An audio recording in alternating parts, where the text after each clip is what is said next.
Hi, I'm Hidden. This week in Black Desert we reignited one of the flames I wish died long ago, one of the oldest questions of the human race.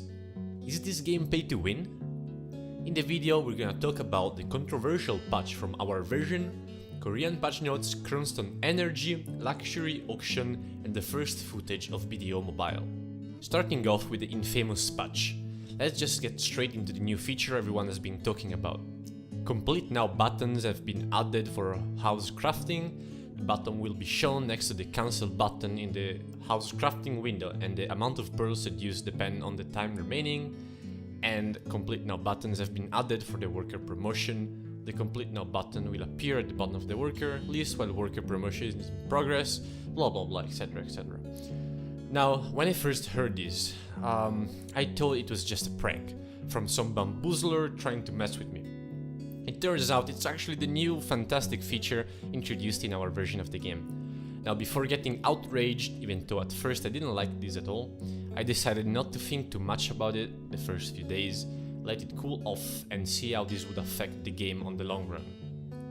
A bunch of top level skillers have run the math, and it's safe to say that using pearls to speed up crates it's a terrible use of your money.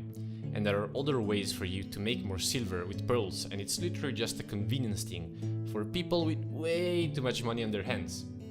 With this said, I still want to add something. My personal opinion is that even though it won't affect my game experience, this new feature makes me feel like I'm playing a cheap mobile game that is engineered to be frustrating and to push people into spending money to make it less frustrating.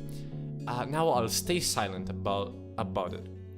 But I definitely hope this is the end of all these new pay-to-convenience features that are getting introduced in the game, and that the time and effort spent in the game will be valued as well, instead of just giving everything to the whales, throwing money at the game. Besides these, there are a few nice things that came out with this patch. To give a quick rundown, we got 2 weeks of golden event, more ways to obtain Shakatu seals. The more of a life skiller you are, the faster you will repair and upgrade your fort, and some nice quality of life changes for new players. Moving to the Korean patch notes. They'll finally added the second awakening, the Rabam's Enlightenment, a system where you can combine 2 non-awakening skills to create a new skill. I'm gonna leave a link in the description with more info on it and with a video for each skill of every class. Ranger got a small buff, Berserker and Volk got a pretty substantial buff, and Decay got a pretty huge hit, losing out of survivability, and for some unknown reason, the Striker got a buff. Seriously, Pearl Abyss? Like, Korean strikers must be really bad. Anyway, the new Black Spirit adventure has been officially added, and it looks like a more complex and tabletop kind of game. Hopefully we'll get it in our version soon, because the mechanics and the rewards look very interesting. The Cronstone energy. One of the biggest criticism that I hear about the Black Desert enhancing system is how punishing failing an enhancement is. And with the changes, they kind of addresses this problem. To give a very short version of how this works, if you use Cronstones to enhance your gear and you fail, you'll get energy points on your weapon or armor. You can also add energy points with a lower amount of Cronstones. The energy gives additional effects on your gear. This will hopefully make failing less frustrating, since even though you won't get the upgrade, you still are gonna get stronger. The luxury auction. This is one of the most interesting features in my opinion, and it's an auction where extremely rare and unique items are gonna be sold to the highest bidder.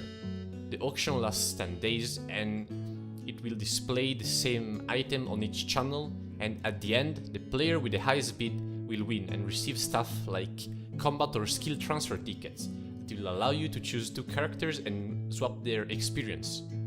We do not know yet what kind of stuff will be sold there, but beside this, it will definitely look interesting and opens up a lot of new possibilities for the game. At last, Pearl Abyss releases a video of BDO mobile, revealing that it's gonna be a standalone game. The footage looks way too good to be true. I will believe that the game will run this smooth on a mobile device only when I'll see it with my own eyes. but we can only hope and look forward to have some really extreme pooping session on our smartphones from now on. This was it for this week. Check out my Twitch channel since this week I'm gonna try out to stream at least 10 hours a day. And as always guys, I hope you guys enjoyed the video and see you next week.